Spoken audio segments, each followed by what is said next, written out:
भारत में लोकसभा चुनाव से पहले नागरिकता संशोधन अधिनियम यानी कि सीएए के नियम लागू हो गए हैं। इस पर हिंदू अमेरिकी समूह ने कहा कि सीएए का लंबे समय से इंतजार था और ये अमेरिका में शरणार्थियों के लिए किए गए लॉटनबर्ग संशोधन को ही दर्शाता है। नागरिकता संशोधन विधेयक 11 दिसंबर 2019 को संसद द्वारा पारित किया गया था। एक दिन बाद ही इस विधेयक को राष्ट्रपति की सहमति मिल गई थी। सीएए के जरिए पाकिस्तान, बांग्लादेश और अफगानिस्तान से आए हिंदू, सिख, जैन, बौद्ध, पारसी और ईसाई समुदायों से संबंधित अल्पसंख्यकों को भारतीय नागरिकता लेने में आसानी होगी। ऐसे अल्पसंख्यक 31 दिसंबर 2014 को या उससे पहले भारत में प्रवेश कर चुके हों। हिंदू अमेरिकी संगठन यानी कि HAAF की कार्यकारी निदेशक सुहाग शुक्ला ने कहा कि भारत में सीए का काफी लंबे समय से इंतजार था और इसे लागू करने की आवश्यकता भी थी। इससे शरणार्थियों को सुरक्षा मिलेगी। इसके लागू होने से उन लोगों को मानवाधिकार मिल सकेगा जिन्हें अपने देश में इससे वंचित रखा गया था। साथ ही उनके जीवन का पुनर्निर्माण शुरू करने के लिए नागरिकता के लिए स्पष्ट मार्ग की आवश्यकता होती है। HAAF ने एक बयान जारी कहा कि कभी कभी सीए को लेकर गलत जानकारी दी जाती है। सीए किसी भी भारतीय नागरिक के अधिकारों में बदलाव नहीं करता है और न ही ये सामान्य आवर्जन के लिए जांच स्थापित करता है। साथ ही मुसलमानों को भी भारत में आने से नहीं रोकता है। शुक्ला ने कहा, सन 1990 से अमेरिका में लॉटनबर्ग संशोधन लागू है। सीए उसी का ही प्रतिबिंब है। उससे इन चुनिंदा देशों के लोगों को रहने के लिए एक जगह मिलती है जहां धार्मिक उत्पीड़न बड़े पैमाने पर होते हैं।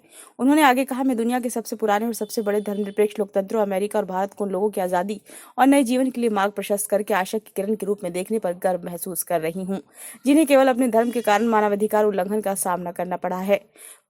कॉलिएशन of Hindus of North America की पुष्पिता प्रसाद ने कहा कि पाकिस्तान, बांग्लादेश और अफगानिस्तान के उत्पीड़ित धार्मिक अल्पसंख्यकों के मानवाधिकारों के लिए एक बड़ी जीत है। उन्होंने कहा कि सीए भारत में रहने वाले लोगों पर कोई असर नहीं होगा।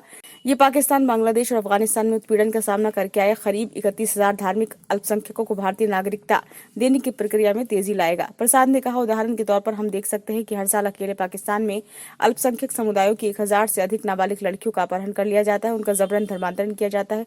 पुलिस और न्यायिक अधिकारियों के समर्थन से उनके अपहरणकर्ताओं से शादी कर दी जाती है। नतीजतन छोटे बच्चों के साथ डरे हुए परिवार बुनियादी सुरक्षा के लिए भारत भाग रहे हैं। उन्होंने कहा, कोहना ने 2020 में सीए पर एक शिक्षा और वकालत अभियान चलाया था, जिसमें इस विषय पर फर्जी प्रचार का मुकाबला किया गया था, जिसमें 8 शहरों ने प्रस्ताव पारित किए थे। गलत सूचना के प्रसार को रोकने के लिए हम अमेरिका और कनाडा के निवासियों से खुद को और उनके आसपास के लोगों को शिक्षित करने का आग्रह करते हैं।